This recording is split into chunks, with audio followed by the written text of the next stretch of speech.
Buenas controladores, ¿cómo se encuentran? Comencemos con la primera prepa. Entonces, la primera consiste en hablar sobre los diagramas de proceso de instrumentación y lo que son las compuertas lógicas. Entonces, los diagramas de proceso de instrumentación son una descripción gráfica que muestra unos instrumentos con una cierta leyenda. Sirve como para hacer labores de seguimiento, mantenimiento, modificación. Este es un ejemplo de uno de ellos. Entonces, prácticamente, ¿qué es lo que pensó alguien en un determinado momento?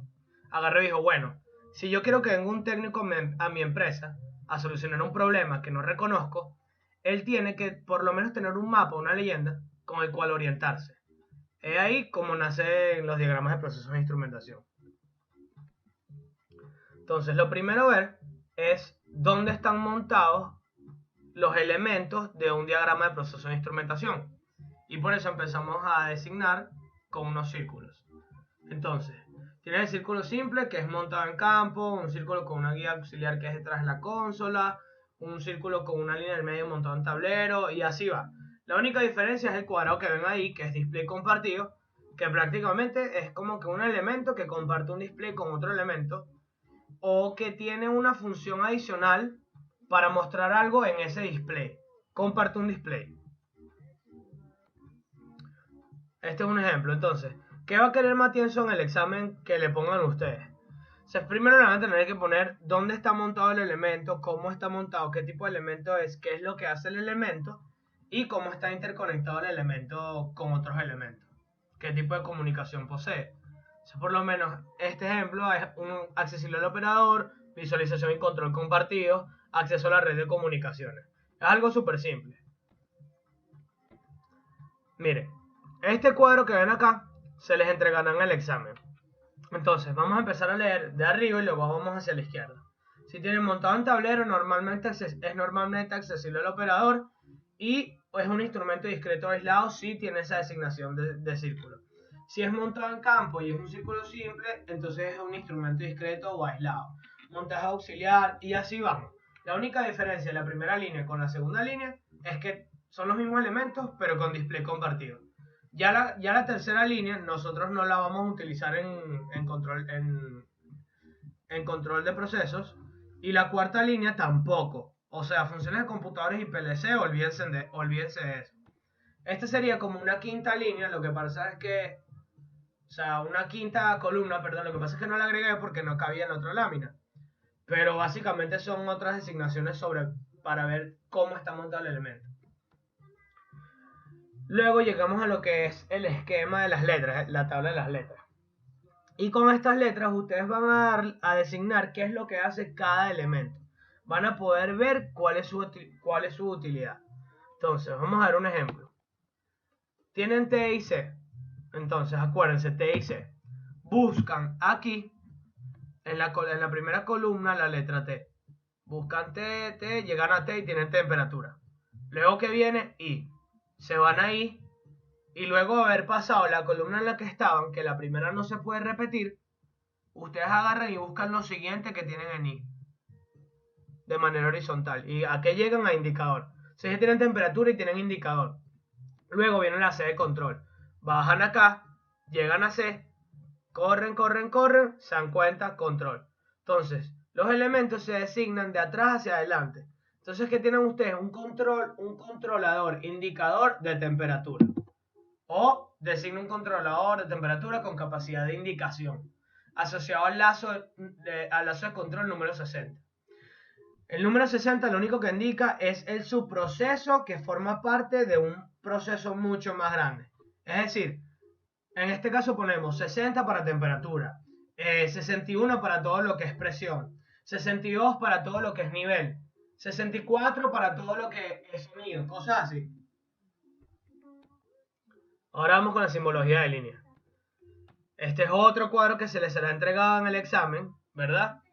Y simplemente designa cómo están interconectados los elementos.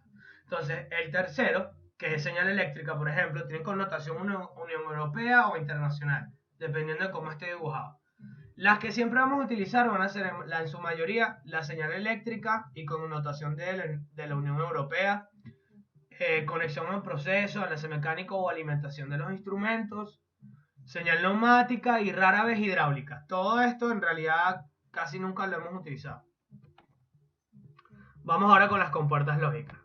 Entonces son dispositivos electrónicos que suman, restan, multiplican, incluyen, excluyen, una infinidad de cosas. Estos son los tipos de compuertas lógicas. Vamos a pasar cada uno de ellos y ya van a ver para qué sirve.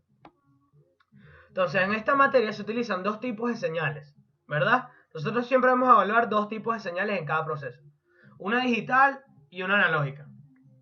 Entonces la analógica, como se dan cuenta, tiene un rango de valores, ¿verdad? O sea, por lo menos la analógica podría ser unos valores que manda un medidor de temperatura. Un medidor de temperatura no mide nada más 2 grados, mide por lo menos entre 0 y 50. Tienes todo ese rango de valores entre 0 y 50. Por ende es analógica. En cambio la señal digital tiene únicamente dos valores, o 0 o 1. Entonces, para designar qué es 0 y qué es 1, los ingenieros eléctricos o electrónicos agarraron y dijeron, bueno, mire, cuando el voltaje de una señal esté cerca de 0, eso va a ser 0. Y cuando esté cerca de 5, eso va a ser 1. Esto se los digo nada más para que lo sepan como cultura general, para entender un poco mejor el concepto de la señal digital, o sea, qué es eso de 0, 1, 0, 1. Perfecto, llegamos a la primera compuerta, es la compuerta AND. Fíjense, las compuertas funcionan es para agarrar y darle condiciones a las salidas en base a unas ciertas entradas. Por lo menos en este caso tenemos entrada A y entrada B. Y la salida es matemáticamente A y B o A por B. Miren, las compuertas lógicas trabajan con lo que es matemática binaria. La matemática binaria tiene únicamente dos valores posibles, 0 y 1. Entonces, si hacemos 0 por 0, da 0 la salida. 0 por 1, da 0. 1 por 0, 0. 1 por 1, 1. Cada vez que la salida esté 0, eso es que no pasa, no se cumplen las condiciones. Y cuando está en 1, sí se cumplen las condiciones en la entrada para que la salida se active. Tenemos luego la compuerta NAND. Es básicamente lo mismo que la compuerta AND, solo que la funcionalidad es totalmente al revés. Porque todo lo que era 0 a la salida en el AND, aquí es 1 a la salida. Y todo lo que era 1, aquí es 0. Fíjense, tienen 0, 0, 0, 1 en la salida del AND. Y aquí tienen 1, 1, 1, 0. Entonces, prácticamente este pasa señal únicamente cuando las dos señales están encendidas. En cambio, este pasa señal siempre y cuando las dos señales no estén encendidas. Vamos luego con la compuerta OR. Matemáticamente es A o B. Entonces, prácticamente es A más B. A más B en matemática binaria se pueden conseguir con el caso en que les ocurra como el último, que es 1 más 1. Pero un 1 más 1, por lo que yo les decía, el máximo valor en binario es 1. Si tienen 1 más 1, 1. Vamos con eso entonces. 0, 0, 0, 0, 1, 1, 1, 0, 1, 1, 1, 1. ¿Qué hace esta compuerta? Deja pasar, activa la salida, siempre y cuando al menos una de las señales de entrada esté activa. Luego venimos con el XOR u OR exclusivo. Es lo mismo que el OR, solo que fíjense que en la condición, la última, cuando las dos señales están encendidas, aquí es 0. Hace lo mismo que el OR, deja pasar cuando una señal está encendida o la otra, pero no cuando ambas están encendidas. Llegamos al NOR. Es lo mismo que el AND y el NAND. Esto es lo contrario del OR. Si el OR deja pasar cuando una de las dos señales está encendida o ambas, este dejará pasar únicamente cuando las dos señales estén apagadas. Llegamos al NOT y la última compuerta. El NOT lo único que hará es cambiar de estado la señal. Si la señal de entrada es 0, la vuelve 1. Y si la señal de entrada es 1, la vuelve 0. Con esto acabamos la primera prueba.